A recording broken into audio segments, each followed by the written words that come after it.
국민의힘이 민주당 86세대 운동권 출신 인사들을 강도 높게 비판하고 있습니다. 한동훈 국민의힘 비상대책위원장이 운동권 정치를 청산하겠다 이렇게 한 데 이어서 윤지혁 원내대표도 86세대를 강하게 비판하고 나섰습니다. 오늘은 86세대 정치적 의미 짚어봅니다. 이종훈 정치평론가 나오셨습니다. 안녕하세요. 네, 안녕하세요. 옛날에는 386 이런 용어를 이제 많이 썼었거든요. 네, 그렇습니다. 요즘은 86세대라는 단어를 많이 씁니다. 86세대라는 거 어떤 사람들입니까? 네, 뭐 워낙은 이제 386 세대로부터 출발을 했는데 그다음에 이제 이분들이 나이대가 올라가니까 486, 586 이렇게 부르다가 앞으로도 계속 그렇게 부를 수는 없잖아요. 네네. 그래서 이제 앞에 부분을 떼고 그냥 요즘은 86 세대 이렇게 이제 통칭을 하는 거고요. 386 세대라고 하는 용어가 처음 만들어진 게 90년대 후반입니다. 예. 30대, 80년대 학번, 60년대생인 세대를 이제 이야기를 하는 거고요. 그 당시 또 한창 그 최신 컴퓨터가 386 컴퓨터였어요. 맞습니다. 이제 인텔 80386 그 마이크로 프로세서를 이제 탑재한 최신 제품이었던 거죠. 그 시점에는.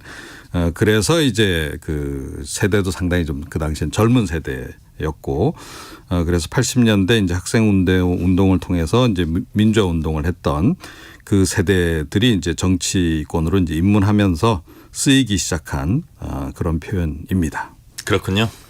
민주당의 대표적인 86세대 어떤 인물들이 있습니까? 네, 86세대 중에서 가장 먼저 이 정치권으로 진입을 한 게 그 김민석 의원이죠. 선두주자. 네, 예. 서울대 총학생회장 출신이고 15대 때 최연소로 국회로 입성을 했습니다. 좀 더 많은 이제 국회 입성이 시작되는 거는 16대 때부터고요. 김대중 전 대통령 시절이었습니다. 예. 그 당시 이제 최근에 이제 그 돈봉투 사건으로 좀 논란의 주역이 지금 되고 있는 그 오선의 송영길 전 대표 그때 이제 국회로 이제 진입을 했고요. 그 연세대 총학생회장 출신이죠. 그래서 86 운동권에서는 약간 이제 맏형격에 해당하는 이제 그렇습니다. 그래서 이제 그분 있고 그 다음에 이제 임종석 전 의원, 송 전 대표와 함께 16대 국회 때 이제 입성한 그런 이제 경우고요. 전국 대학생 대표자 협의회 전대협 3기 의장 출신이죠. 네. 그리고 이제 그 17대에서도 이제 그 조정식 의원이라든가 윤호중 의원 또 이인영 의원, 정청래 의원 또 우상호 의원 이런 이제 분들이 이제 또 진입을 이제 하게 됩니다. 그래서 뭐 그때 보면 이제 주로 이제 전대협 출신들이 대거 이제 많이 영입이 됐죠. 그래서 이인영 의원 같은 경우에는 전대협 1기 그리고 이제 오영식 전 의원이 이제 2기 의장을 했었고 1, 4기 의장 모두가 이제 민주당 의원을 지내기도 했습니다. 예를 들어서 여성들도 있죠. 예, 여성들도 뭐 민주당 있습니다.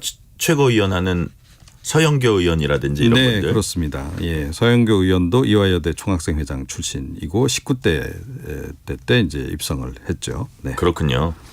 그런데 86 세대들의 입지와 영향력이 여전히 막강해요. 네, 그렇습니다.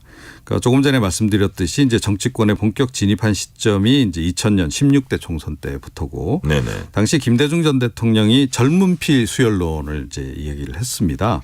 이걸 계기로 해서 그때 이제 여야에서 386 세대 좀 영입 바람이 살짝 불기도 했었고, 그때 이제 공천을 받아서 이제 일부가 당선이 됐고요. 네네. 대거 입성하게 되는 결정적인 계기는 노무현 정부 시절입니다. 그 2004년 17대 총선 당시에 열린 우리당을 이제 창당하지 않습니까? 네네. 그러면서 거기에 이제 대규모로 이제 합류를 했고, 그래서 그때 열린 우리당 초선 의원이 무려 108명. 네. 였습니다. 그때 탄핵 후폭풍도 있었나요? 예, 그렇습니다. 탄핵 바람을 타고 이제 그래서 이제 탄돌이 이렇게 이제 부르기도 하고 그런 명칭도 있었죠. 그런데 뭐 아무래도 이제 학생 운동 했던 전력도 있고 또 나이도 젊은 그런 국회의원들이 대거 탄생하다 보니 이 초선들이 좀 당 지도부의 통제가 잘 안 되는 예, 그래서 뭐 108번 내다.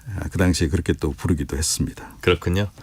그러니까 처음에는 이제 DJ의 수혈, 그 다음에는 탄핵 후폭풍이라는 어떤 정치적 상황. 네. 그런데도 불구하고 지금까지 이렇게 롱런을 20년 이상 하고 있단 말이에요. 네. 이 사람들이 왜 이렇게 정치권 중심에서 오랫동안 리더 역할을 할 수 있었을까요? 뭐 아무래도 학생 운동을 하는 동안에 좀 정치화가 됐다 이렇게 네. 이제 봐야 되겠죠. 그래서 학생 운동 뭐 역사를 보면 아시겠지만 정치 투쟁, 뭐 노선 투쟁 네. 이런 게 이제 상시적으로 이루어졌던 바가 있고 이제 그런 것에 굉장히 단련이 돼 있는 그런 상황이었죠. 그리고 특히 이제 열린 우리당 만들어지면서 대거 이들이 이제 정치권으로 진입하게 된 것. 네. 그것도 역시 결정적인 변수였다 이렇게 생각을 합니다. 그래서 그 이후로 이제 진보 진영이 어떻게 보면 주력군 역할을 이제 하게 되는 거죠.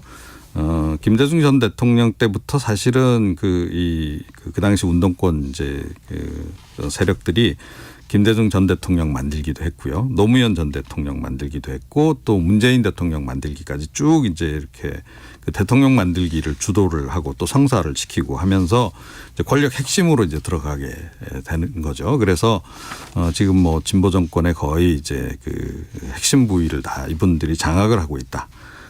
이렇게 봐야 되고 문재인 정권 때 이제 그러다 보니까 이제 기득권화됐다 이런 또 논란도 꽤 있었던 바 있습니다. 기득권화된 거는 저희가 좀 이따 더 얘기를 하기로 하고 네. 한마디로 말해서 이제 대통령 만들기를 연이어서 주도를 했고 그러다 보니까 이제 대통령 만들기 성공하고 나면 자연스럽게 권력의 중심부, 권력의 핵심에 이제 들어가게 되는 네, 거고요. 그렇습니다.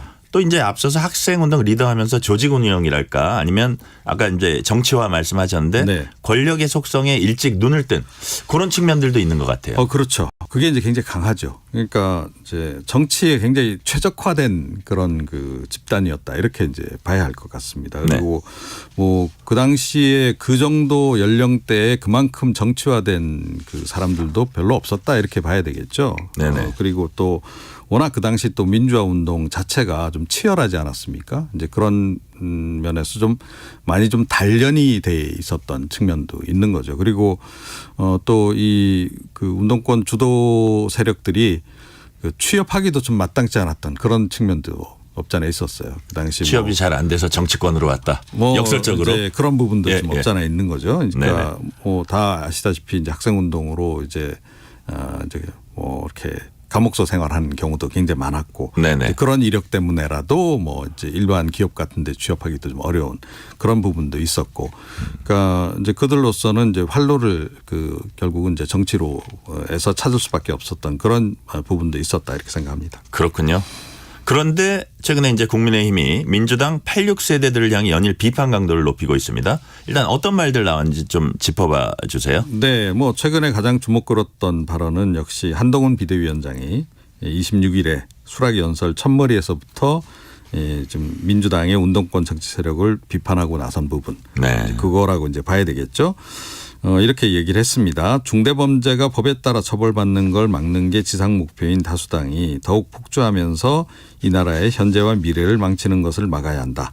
그런 당을 숙주 삼아 수십 년간 386이 486, 586, 686 되도록 썼던 영수증 또 내밀며 대대손손 국민들 위해 군림하고 가르치려 드는 운동권 특권 정치를 청산해야 한다.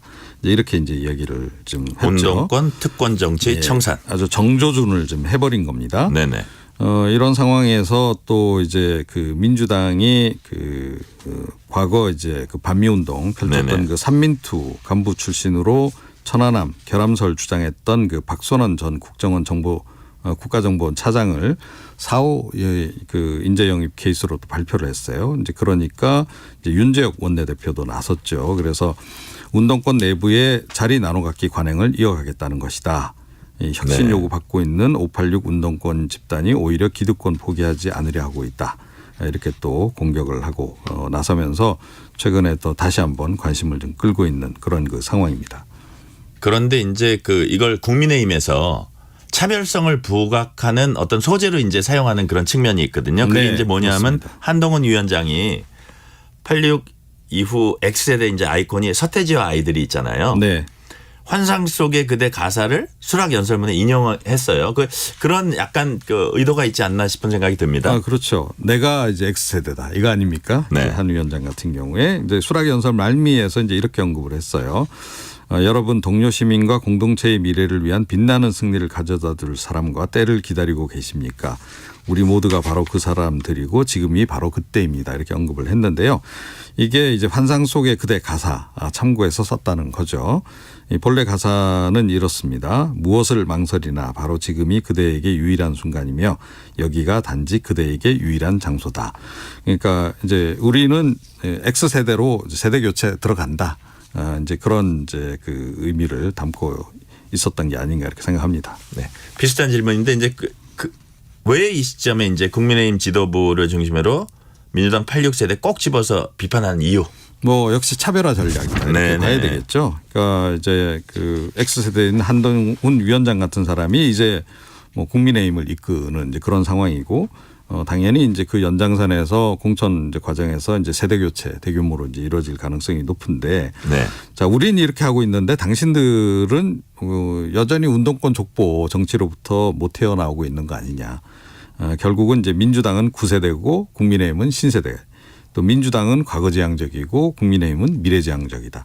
이런 이제 대비를 좀 보여주는 그런 프레임을 좀 짜고 있는 것으로 그렇게 보입니다. 그러니까 아까도 말씀하셨지만 한마디로 이미 기득권층화됐다 이런 부분을 자꾸 이제 강조하고 있는 것 같아요. 네, 국민의힘에서는. 그렇습니다. 예.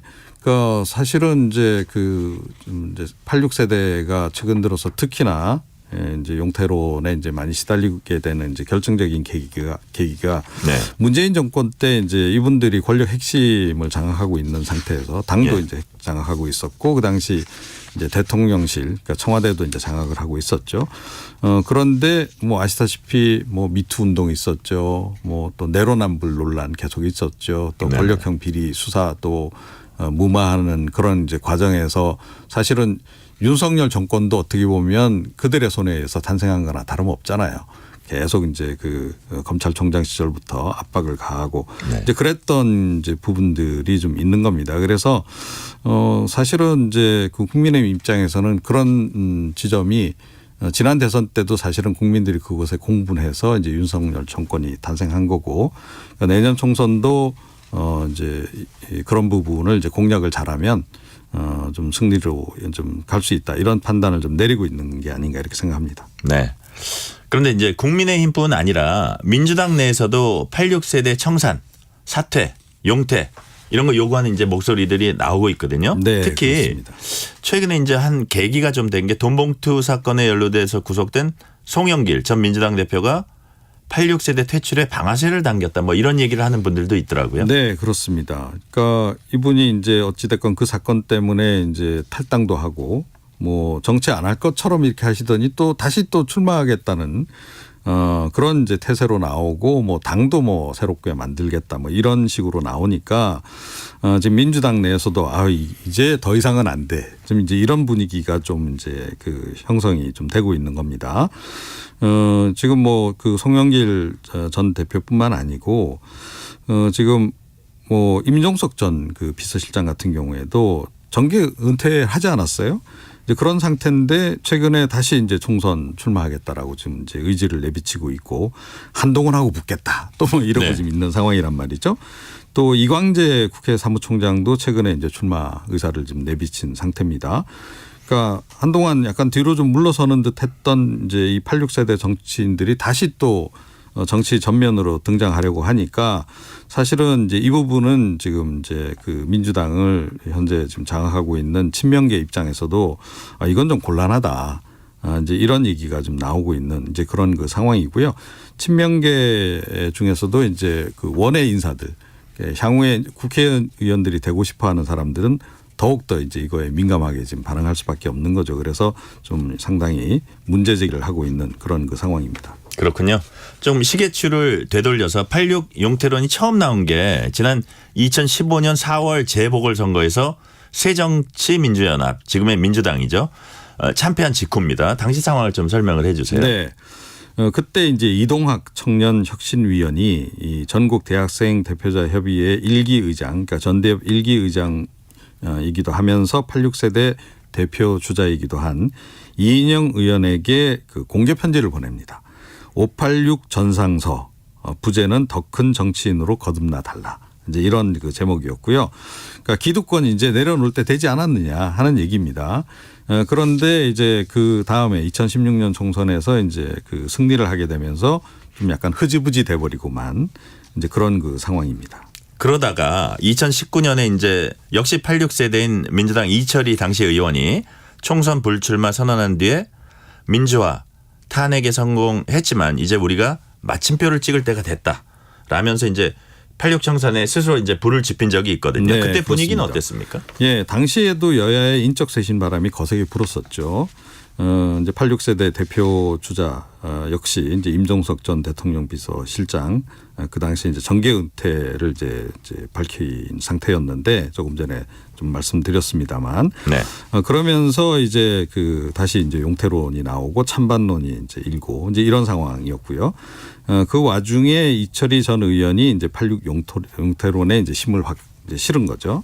이제 물러날 때 됐다. 우리 할 만큼 했다. 그러니까 지금 어떻게 보면 박수 칠 때 우리 물러나자. 이제 이런 취지의 이제 얘기를 했던 바가 있습니다. 네. 아까 잠시 이제 임종석 전 실장 말씀도 하셨지만 네. 그 86 용태론에 대해서 해당 의원들 어떤 입장을 보이고 있습니까? 2019년 당시에도 그들은 반발했고요. 요즘도 반발하고 있습니다. 근데 그 반발 논리도 뭐 크게 변함이 없는 이제 그런 그 상황이에요. 싸잡지 마라 뭐 이런 건가요? 예, 그런 거죠. 2019년 당시에는 이제 우상호 의원이 우리가 무슨 자리 놓고 정치 기득권화가 돼 있다고 이야기하느냐, 모욕감 같은 걸 느낀다. 이제 이렇게 얘기를 했었고, 이번에 이제 86 용태론이 다시 이제 제기가 되니까 임 전 실장은 사실은 그 당시에 그 용태론을 수용해서 정계 은퇴까지 했던 바 있는데 그럼에도 불구하고 또 이런 반박 논리를 제기하고 있어요. 우리들이 과거 군 하나회나 윤석열 사단처럼 우리끼리 모여서 한번 해먹자 한 적이 없다. 집단적으로 몰아서 퇴출 대상이라고 하는 거는 정치적 공격이다. 이걸 보면서 전 드는 생각이 여전히 이분들은 굉장히 노선 투쟁에 강하구나. 그런 생각을 지금 많이 하게 됩니다. 네. 그러면 우리 이정훈 평론가님께서는 네. 개인적으로 이들이 어떻게 해야 된다고, 그러니까 정치권에 계속 머물러 있어도 되는지 아니면 좀 이제 이선 후퇴해야 되는지 어떻게 생각하세요? 이제 책임지고 물러나야 된다라고 저는 생각합니다. 그러니까 뭐 그들의 공을 이제 제가 부정하는 건 아니고요. 민주화 운동부터 시작해서 어찌됐건 이제 정치권에 진입을 해서 뭐 진보 정치권에서 꽤 많은 역할, 중요한 역할을 했다라고 봅니다. 그런데 이제 지난 문재인 정권 때 뭐 우리가 이제 온 국민이 확인했듯이 너무 기득권화 돼버렸다는 거죠. 그래서 이제는 좀 이제 그들도 물러나야 되는 이제 상황이 아닌가 이렇게 생각합니다. 뭐 기억나시겠지만 문재인 정권 내내 이 지금 뭐 미투 운동 대상됐고 이중성 논란 또 내로남불 논란 또 조금 전에 말씀드렸듯이 권력형 비리 수사 뭐 외압 행사 뭐 이런 것 등으로 해서 이들도 이제는 기득권화 됐다라는 게 이제 사실은 거의 공론화가 된 그런 그 상황이라고 이제 봐야 되는 거고요. 그런데 2019년 총선쯤에 조금 전에 말씀드렸듯이 불출마 선언도 하고 뭐 이러면서 약간 퇴조기를 맞았는데 다시 또 이들이 나타나서 이제 출마를 하고 정치권으로 진입하겠다. 이거는 뭐 상식적으로도 납득이 가지 않고 이건 사실은 이제 명분도 별로 없다. 이렇게 저는 생각을 합니다. 그리고 이제는 그분들도 연령대가 꽤 되시잖아요. 예, 그래서 뭐 나이 많다고 꼭 정치를 하지 말라는 얘기는 아니고요. 뭐 모범적으로 정치를 계속 지금도 하고 있는 86세대라면 뭐 계속 할 수 있다라고 저는 생각을 합니다. 정치권의 원로로서. 그런데 논란의 주인공이 됐던 특히 그런 인물들은 조금 뒤로 좀 물러서시는 게 좋지 않나 이렇게 생각합니다. 네. 마지막으로 질문 하나만 더 드릴게요. 그렇다면 이제 이른바 7, 8, 9 세대, 네. 70년대생, 80년대생, 90년대생은 어떨까 이게 우리가 관심인데 국민의힘은 이제 7, 8, 9 세대 참신함을 내셔서 인재 영입 시도하고 있습니다. 그럼에도 불구하고 이제 한동훈 위원장은 물리적 나이에 집착하는 건 아니라 이런 취지의 말을 하기도 했거든요. 네. 7, 8, 9 세대 도전 어떻게 전망할 수 있을까요? 뭐 저는 도전이 좀 많을수록 좋다라고 생각은 합니다. 뭐 그렇다고 해서 무조건 이제 정치를 하기에 젊다고 최적인 건 아니다 이렇게 생각을 하고요. 젊지만 자신이 활동해온 분야에서 역량이 나름 검증된 인물들이 좀 많이 들어와야 되지 않을까 이렇게 생각을 합니다. 그러니까 사회가 굉장히 다원화하고 있잖아요. 그래서 이제 분야도 굉장히 다양하고 이제 그렇기 때문에 다양한 분야에서 인재를 이제 영입을 해서 각 분야의 대표성 확보하는 거 굉장히 중요하다 이렇게 생각을 하고요.